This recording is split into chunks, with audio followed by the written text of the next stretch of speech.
Hey guys, welcome back. And today I just wanted to bring up another thing that I've seen, I guess two things I should say that I've seen kind of floating around, but also not really too talked about when it comes to AFK Journey. Let's get into it. So first and foremost, if you aren't familiar with failing, I guess, in AFK Journey, I already kind of made a video on positioning and why like imprints are really important, which at this point you guys I'm sure are familiar with. However, let's say for whatever reason you end up failing. Let's say if I end up doing, let's say my AFK stages and I end up failing and I don't know how to beat it, here's what you can do. So first and foremost, I'll let my team fail because AFK stage 200 is pretty hard apparently for my account and I'm getting absolutely stomped. But if you're like me and kind of frustrated and kind of want to see how you can clear anyways, what you can actually do is take a look at the stage clears for specifically stage 199. And if you take a look at, or if you press specifically right here, there it is, and you click, oh, actually, I need to move my camera so you guys can see this, but if you actually move your camera while you're recording, clearly, what you can actually do is you can click this record button or this these records button, and it'll actually show you other clears from people that have cleared the same stage as you and what exactly that they used to clear. Now, some of you guys are probably familiar with this. However, in terms of people asking for help on certain stages, it usually is easiest, aside from just being told, haha, just get stronger, or haha, just get more gear, to actually just take a look at what other people that have just cleared the stage similar as you, at like similar maybe level points or what similar characters have done in order to get a better idea. So in this case, for stage 200, I'm kind of struggling a little bit. I'm not doing too well, as you saw. Excuse me. However, if you take a look at the replay, not only do you get to see their damage, you see the way that they actually had this composition set up. So they have CC in the front, they have Entendre on the side, Coco and Smokey are kind of in the back line and they're just surviving and chilling, and CC survives long enough. So if you see this and you're thinking to yourself, oh, well, I have a similar level CC, I have a similar level Coco, my Smokey is also able to withstand hits, I have Rowan, and my Entendre is tanky enough, then what you could do is, of course, literally just copy paste the exact composition that they used. And for me, even if it doesn't end up working the first time, what I'm going to do is I'll see this. I think to myself, oh, wow, okay, so he had Rowan about on the side. He had the Ccia over here, Entendre, Smokey. I think the composition that he played it out was something like this. I think he had it like this. I believe it should be like this. But again, as we had just seen, like you could see the general positioning. And actually, look, that is exact. Oh, well. Okay, outside of my Entendre literally getting one shot, the idea there was solid, right? Like you could see the idea of someone that has just cleared before you. And again, let's say for whatever reason, I'm not satisfied with the way that Entendre run went, or if that specific record had, shown, I can go look at another composition. And if I think to myself, oh, okay, this is another Entendre composition, maybe I won't use this one. Maybe they didn't use Entendre. Okay, everyone and their mother used it, Entendre. That's really weird. Okay, so let's take, presumably everyone saw the same exact team and they were all able to survive. However, as you can see here, I just need my Entendre to survive, or that's the general idea behind the composition. They also, again, put their Coco in the backline, which is pretty substantial.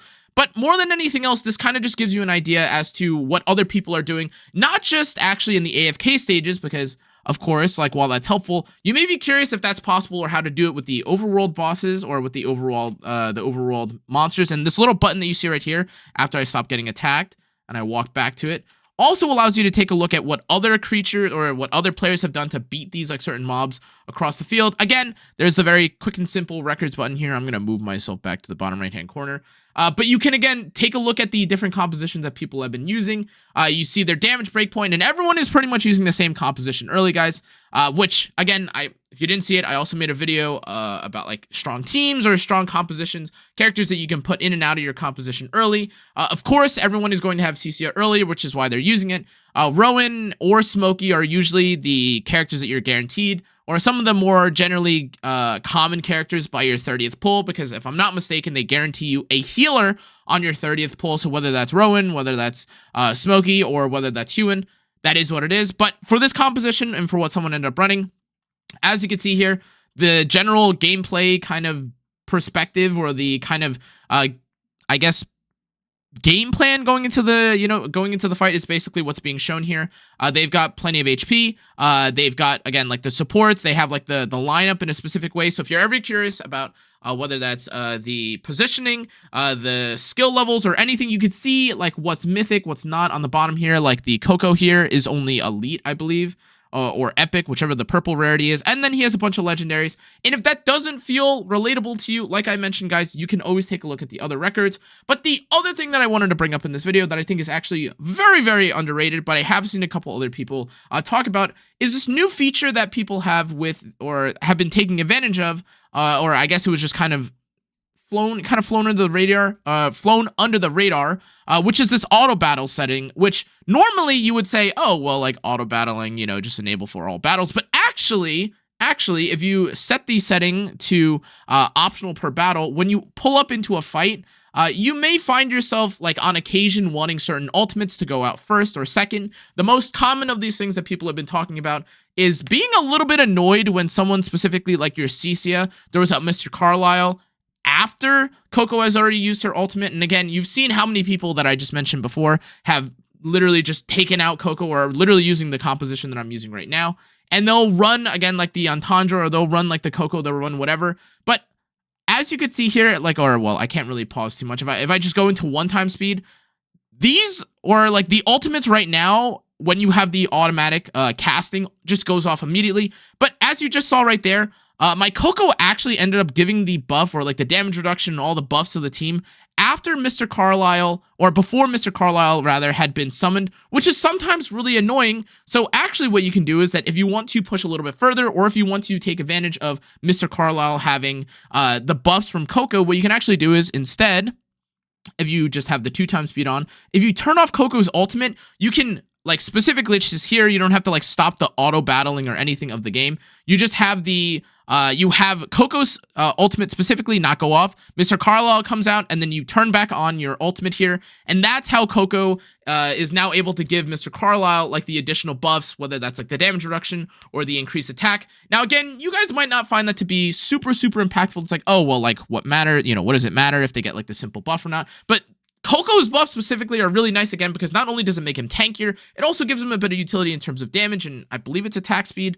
Regardless, or whichever, is the case, there's no reason for you not to have buffs stacked specifically on Mr. Carlisle. And I think that whether or not this is just, exclusive to Mr. Carlisle and the Coco interaction, or if there's ever a time in the future where you may want, again, someone like Smokey, or like, Lucius's shield, to come out after Mr. Carlisle has been cast, that's kind of, for the future, and you can kind of play around with it and be creative. But I just kind of wanted to show these two really kind of like mind-bogglingly, I guess, like, simple, or like, things that people probably should have known to begin with. Like, I myself, I know, like, I've kind of just been autoing, as, is the name of the game, AFK Journey. But these have actually helped me quite a lot. As you can see here, like, again, I cleared out like a level 81 stage, and I'm only like I think I'm in like my 70s or something, which is not the most insane thing ever, but I have been struggling with a lot of the characters in this, and you saw I'm like already struggling with AFK stage 200.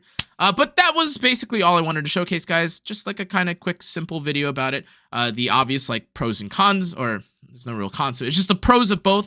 Again, like, using records and how you could use that to try and compare your run to other people and see if you can emulate it. Now, again, if you're missing imprints and stuff, you can obviously tell then, like, oh, well, his Smokey didn't end up dying because, he was a little bit tankier, or he has a new specific spell, or like a new specific feature, or, a trait of his kit when he hits Mythic Plus. And you can see specifically just through the record what that is, because again, like, if they're mythic or if they're legendary, you see their trait, their quality. It's not just some like, some like weird recorded run where you don't get to see anything. It's just in game. It's right there.